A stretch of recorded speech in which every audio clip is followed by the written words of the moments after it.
So we're going to look at some Lego in Blender's geometry nodes here. We're going to look at how we can model the brick itself in the node tree, how we can maintain good topology as we do this, because we don't want to do any booleans or any of that kind of stuff, because we won't be able to get nice subdivisions on it or anything like that. It's just going to be awful. So before we start with all the procedural stuff that might seem a little bit abstract, I want to look at how we might just model this Lego brick normally. So I basically want to model a 1x1 Lego brick, and I'm not going to worry too much about the dimensions being perfect or anything right now. I'm just going to think about the major steps that I need to take in order to get the shape I want. So because of that circular nub on the top, it's going to be very difficult to start with a square and then go up and then make a circle out of this. You could, but I think the easier way is to actually just start with a circle. And I want to keep this very low poly. I'm actually going to use 8 vertices. And what I'm going to do with this is if I bring it up and extrude down and then scale out, another extrude, you see that we now have this sort of cylindrical type tube, and I could extrude this down and get sort of like a bottle. But what I want to do is these edges, so every other edge, I want to essentially scale out on the X and Y until it makes a perfect square. And then that's essentially the basis for our 1x1 Lego brick. So the question then just becomes, how do we do this in geometry nodes? So that's why it's really useful to do this kind of a step. Just think about the steps you would take to model this normally before you then go and take it into math form in the node tree. So I'm going to move this off to the side. I'm going to make a new object. It can be literally anything. So I'm just going to make a Suzanne for fun. And this is essentially going to be our Lego brick. So I'm going to open up a geometry nodes editor over here. And I'm going to create a new node tree. And then here I can just delete the input. We don't need it. And let's start looking at repeating the steps we just made with the regular circle. So I'm going to add in a mesh circle. I'm going to set the vertices to 8. And then let's view this. Okay. Now I'm going to extrude it. And we have no faces at the minute, so I'm literally just going to set this to extrude edges. Now I want this to move down, so in the offset here, this essentially is our vector telling us in which way are we going to extrude this. Right now it's using the normal, so I can just plug in the normal here and you see that it doesn't change anything. So we know it's definitely using that right now. But I just want this to go straight down, so I'm just going to plug in a vector and then I'll set this to Z component to -1. And now you see it just goes straight down. I'm also going to shade flat while I work on this, so I'm going to add a set shade smooth and untick it. Okay, so that's our first step done. Our second step was to then extrude this again and extrude it out to make a circle. So I'm going to do it again, add another extrude node, but you can see we have a problem in that it extrudes every edge. And now there's a useful selection that we get from the first extrude mesh. If we plug that in here, the top input into the selection of the second one, you can see it's masked it just to be the vertices that were previously extruded. So that's a really useful trick we'll be using quite a lot. So now I can control the size of this, and eventually we'll plug something into these offset nodes so that we get a perfect size for the Lego brick. But for now I'm not worried about that, so I'm just going to start looking at how I might convert this circle into a square. Now what did we do before on our real one? We essentially selected every other vertex here and scaled it out to be a square. So I want to find some sort of a function that will allow me to select every other vertex. Now how do we select vertices in general? We use the index node. And if I just use the viewer node here, you can see if I preview the index, everything's just white. And this is because we start 0 and we go 1, 2, 3, 4, 5. Pure white is a value of 1. So now if I just add in, after this index, if I add in a compare node and set it to equal, I can start to increment the value. And as I do so, you can see we're selecting different vertices along this mesh. And you'll notice that as I go along this outer ring, we go from 22 to 21 to 20 to 19 to 18 to 17 to 16. And you'll notice that these vertices all have odd numbers associated with their index. So now all I really need to do is make a function that identifies odd numbers from the index. So to do this, I'm going to add in a math node, and I'm going to use a truncated modulo of 2. And this seems a little bit weird if you don't understand what this node does, but essentially all it does is divide the index by 2 for every index. So if we take, for example, I'll add that compare node back in, and let's take a look at index 10. This vertice here, we divide this by 2, so 10 divided by 2 is 5, and then we truncate that, which essentially means we take the, if you actually read the description here, the remainder of the division. So what this is doing is essentially setting this to 0 because there's no remainder from this, because this is an even number. When you divide an even number by 2, you don't have a remainder. However, when we divide an odd number by 2, we end up with some remainder. So 9 divided by 2 would be 4.5. So because of this, we get a value of 1 on these vertices. Now you'll notice that there's a problem in that we're selecting all the vertices, these vertices as well as just the outside ones. And we want basically just these ones. So remember, from the extrude node, we have this top parameter, which essentially is the vertices that have been created. So it would be all of these vertices. So we essentially want to just, so I can go ahead and just multiply these two. And you see now, it looks a little weird because it's trying to interpolate, but we get a value of 0 on this vertice, 1 here, 0 here, and we get a value of 0 here, 0 here, 0 here. So this has made our selection. Now we just want to do the scaling that we talked about. So I'm going to add a set position node. And then for the selection, I want to plug in this selection we just made here. I don't want to move everything. So now, if I just play with the offset here, you can see we basically get only the vertices that we just selected moving. So that's pretty neat. Now, how do we scale these out? When you think about how this works on the real mesh, we don't want to worry about the Z component, so that's the first clue. And the second clue is that we're essentially scaling the vertices position from the center. So our center here is just where our origin is, our object's position. So we essentially want to scale out from our object's center or position. So if I grab the position attribute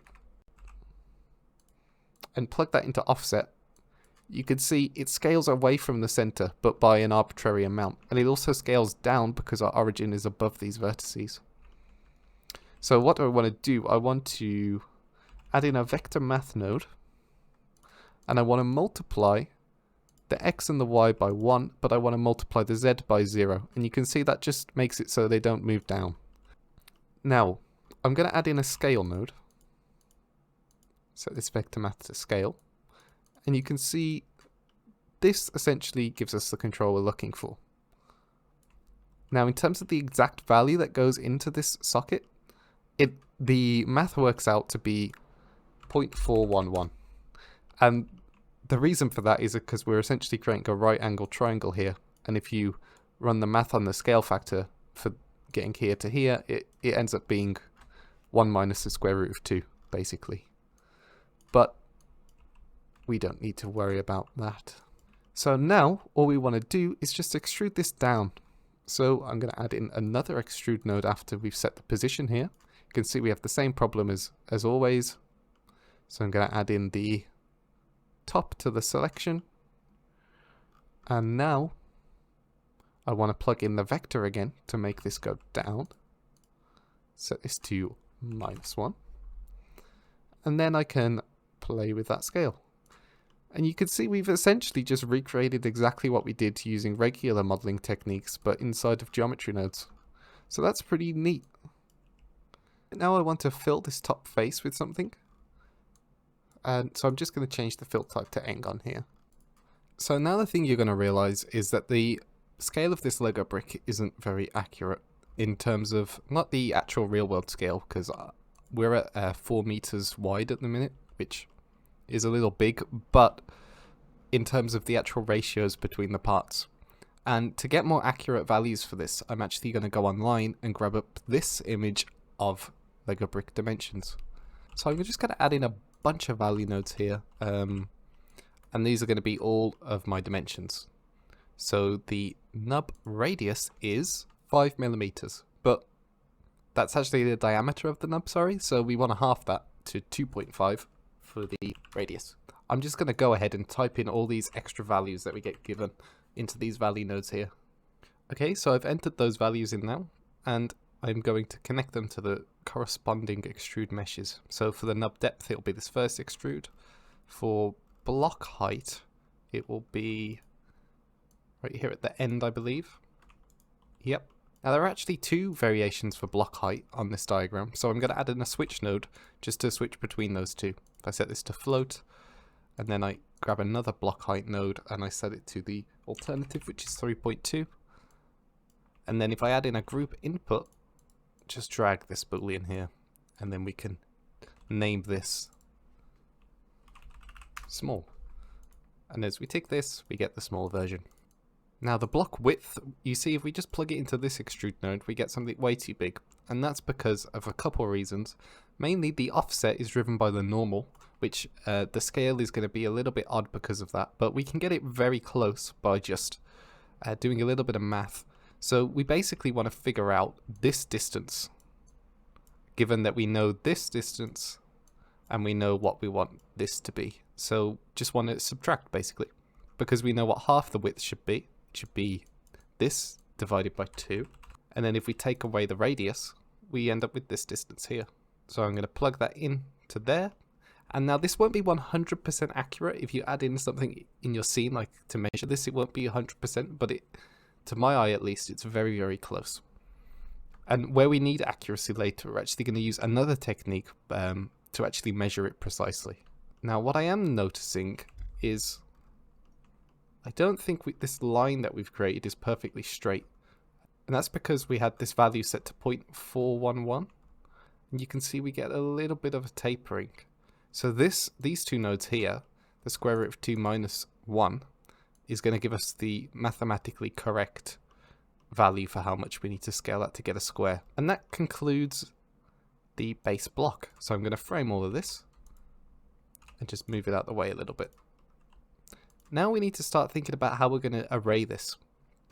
And if we just add an array modifier, I can demonstrate the problem with a regular array, is if we go inside the mesh, we can see all these internal faces that we get. And this just means we won't be able to ever smooth this properly if we had a subdivision after this.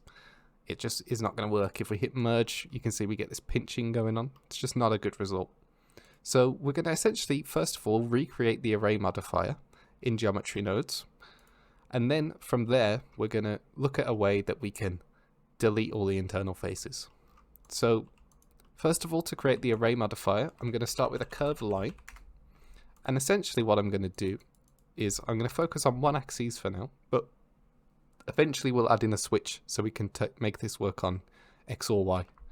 But I'm just going to join this in to the geometry line here. And now if we view this curved line, you can see it just sort of goes off into the distance. And this curve currently has 2 points, but what I want to do is essentially subdivide this curve, or sample more points onto the curve, such that every point we will instance this Lego brick. So you can imagine this one would be instanced here, then one here, then one here, then one here, one here. And we could control the count of that as well. So I'm going to add a resample node after this curve line. And this will just give me points on the curve. I can't see them, but it'll become evident in a second when I instance on these points. What I want to instance here is actually our mesh. And I'll just get rid of it from here. Don't need this join anymore. So now you can see that we're getting somewhere. We're starting with an array, but there's a lot of intersection going on. So how would we fix this? We would increase the distance. And now you can see that intersection is fixed, but this won't work for every count. So we essentially need some sort of a function where we input the count and it calculates this distance. So first of all, I'm going to create an integer value, and I'm going to set it to be 10. And then let's input this into the count here. So now essentially I need to find a function that will bring these together so they perfectly line up.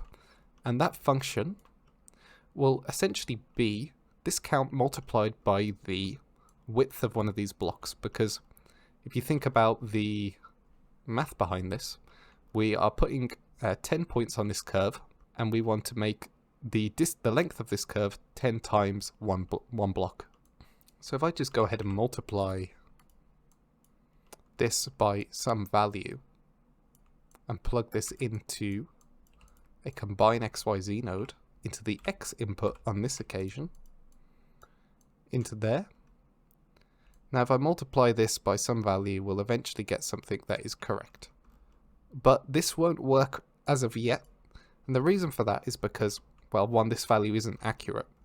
And how do we get an accurate value for this width? Because I already mentioned earlier that this width we calculated wasn't 100% accurate based on how this extrude mesh node works.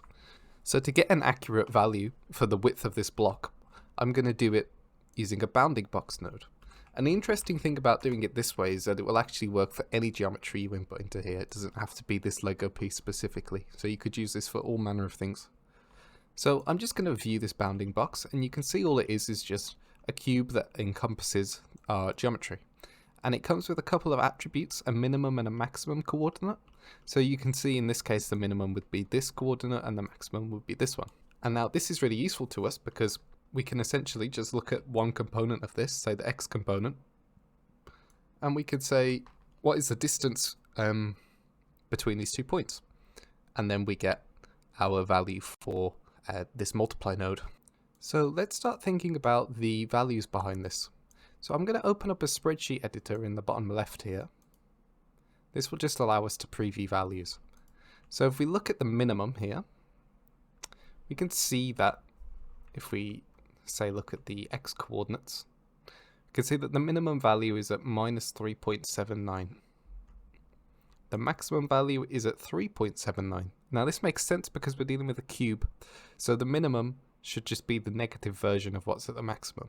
What I want to do is essentially get the distance between the 2 points. So I'm going to add them together, but right now you can see that if I add the minimum to the maximum, I'll just get 0 because they're perfectly counter each other. So in order to solve this, I'm going to add a vector math node set to absolute. You can see this takes everything that was minus and it just sets it positive. That's all it does. And now what I want to do is add these two together. And this will give me a length. And now I just want to plug this length into this multiply. But right now this is a vector, we need a float. So I'm just going to plug in the X length. And the reason we're using X is because we're currently looking at the X axis overall.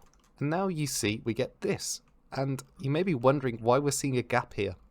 And that's simply because at the minute this value is not 100% what it needs to be. Now you can see when I set this value to 2, we end up with this gap in between. And this gap is perfectly sized to fit one more Lego brick in.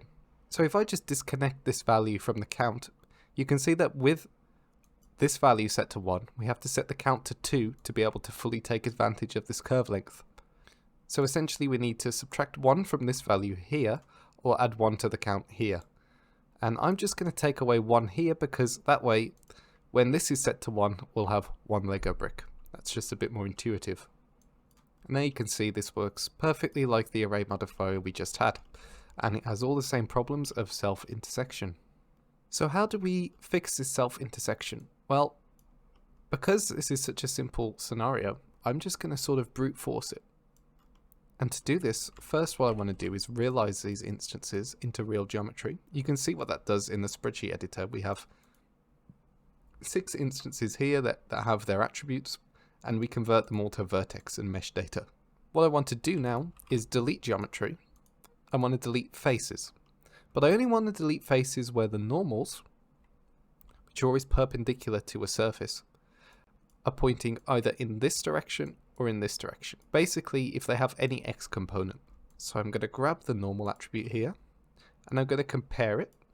I'm going to see if it's equal to either 1 in the x direction, or if it's equal to -1.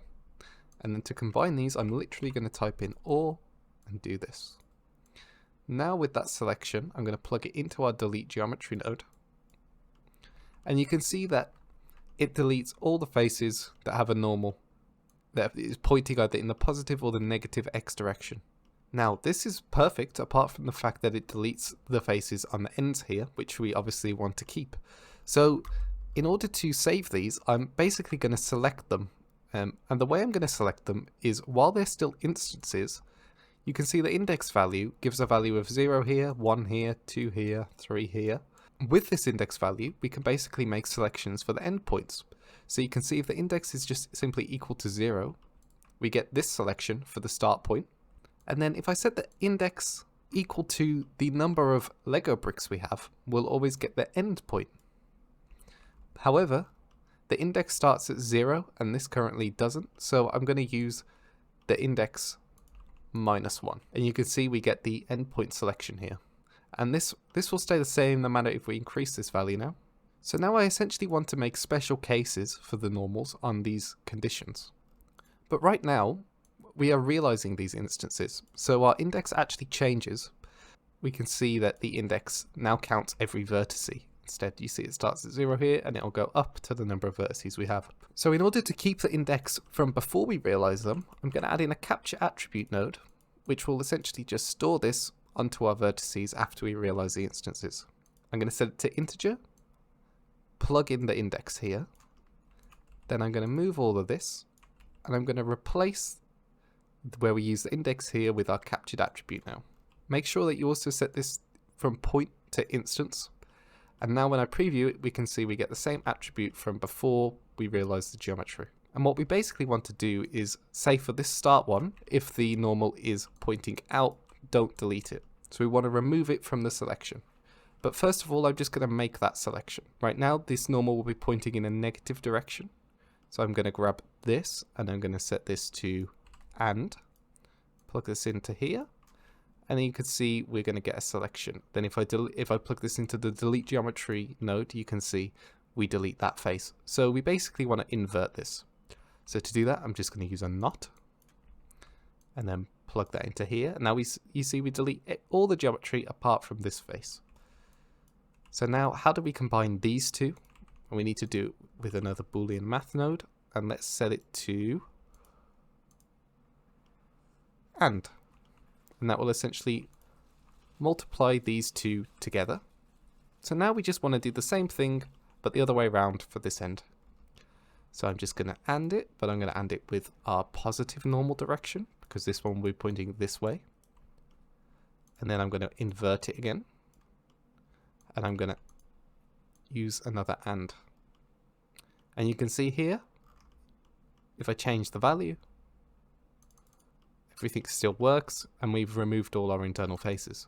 One thing that's actually bugging me about this is the fact that the Lego brick is below the floor at the minute, so I'm just going to come back to where we made the Lego brick, and I'm going to transform it. I'm just going to move it up by the height of the brick, which is just the nub depth plus the brick height. Just using the combine XYZ in the Z input there.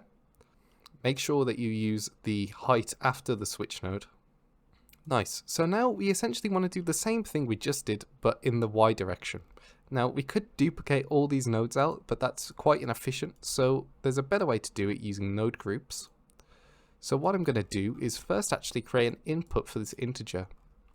I'm going to use a group input here so we can control it in the modifier. And then I'm just going to set this to be a default value and a minimum value of 1. And now you see if we set it to 1, we basically get 1 in the X direction.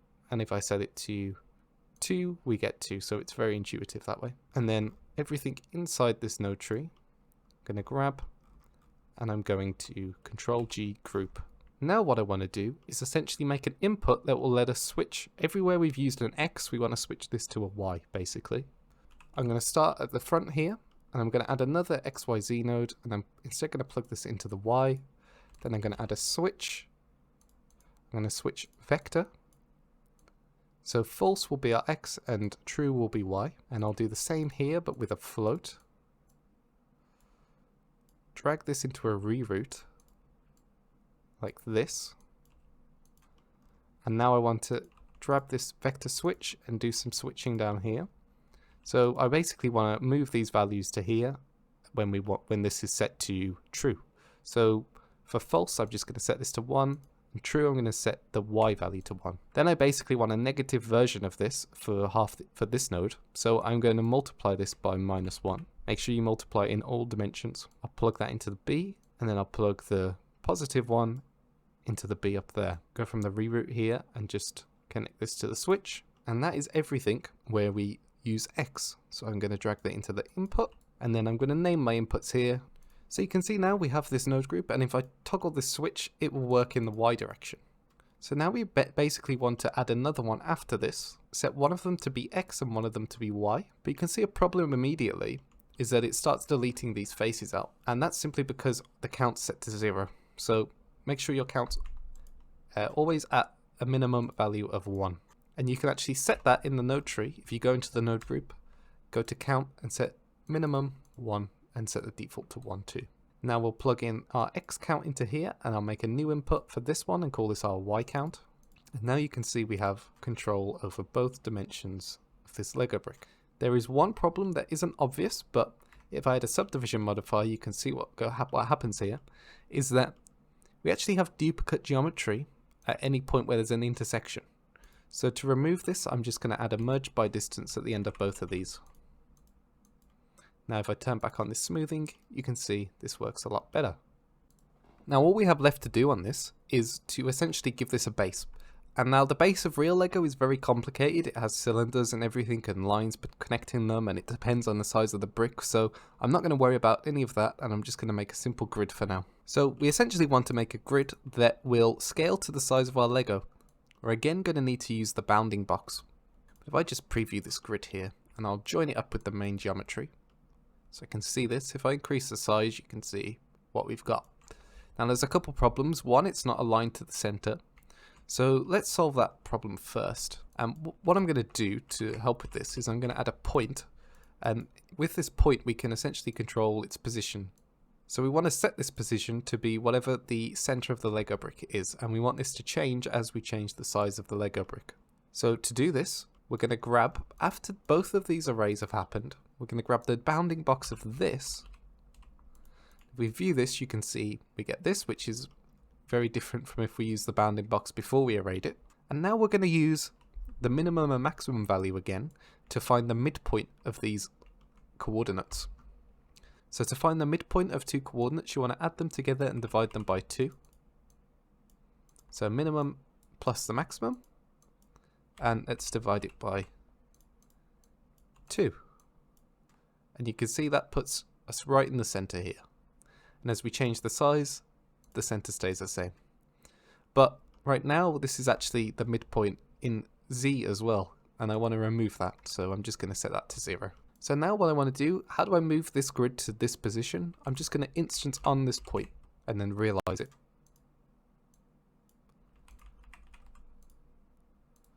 And I'm going to remove this. So now we just have this grid that always follows the center. So now all we need to do is essentially drive the size of the X value and the Y value to match whatever our Lego brick is. And we're going to do this in a very similar way to where we took the width of one Lego brick and multiplied it. We're essentially going to do the same thing. There's also another problem we're going to need to solve. And if I turn on wireframe, you can see that we need to match the number of loop cuts basically on this grid to what we have on our Lego brick. But let's do that after we figure out the size. So what's our size going to be? Well, we can use the bounding box again, but this time I want to make sure I absolute these two values because now I'm looking for length. I don't want any negative values. And then I'm just going to add them together. I can separate these values out, plug the X into the X and the Y into the Y. You can see now, whatever size we make the Lego brick, the grid will scale to fit. Okay, so now how do we make sure that the number of vertices here matches what we want? Let's take this down to a count of 1 by 1. And now you see that the minimum number isn't actually enough, so we want to set this to 3 basically when we have 1, and then when we have 2, we want to set this value to 5. So you can see there's a bit of a pattern here that goes on. So 5 is 2 times 2 plus 1, and 1, we need 3, which is 2 times 1 plus 1. So we've figured out our expression here that we need to do. We basically need to take our count input. For x and y, we'll do the same thing. We need to multiply it by 2. We need to simply add 1. We can do this both in one node actually if we use the multiply add.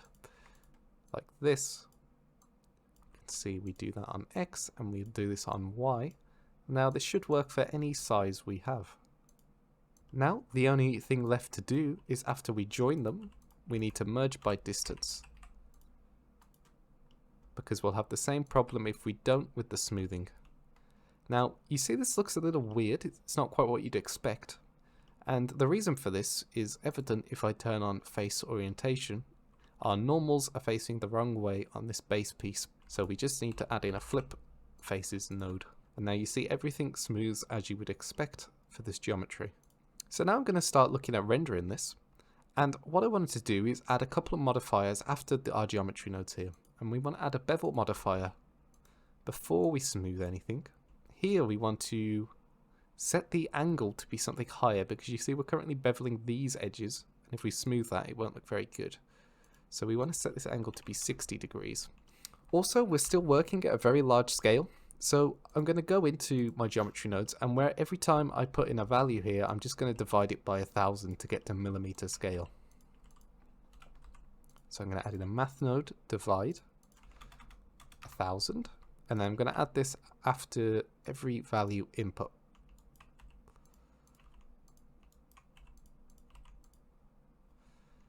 Then if I press number pad full stop to focus on this, you can see it's really small now, but this is the real scale of Lego.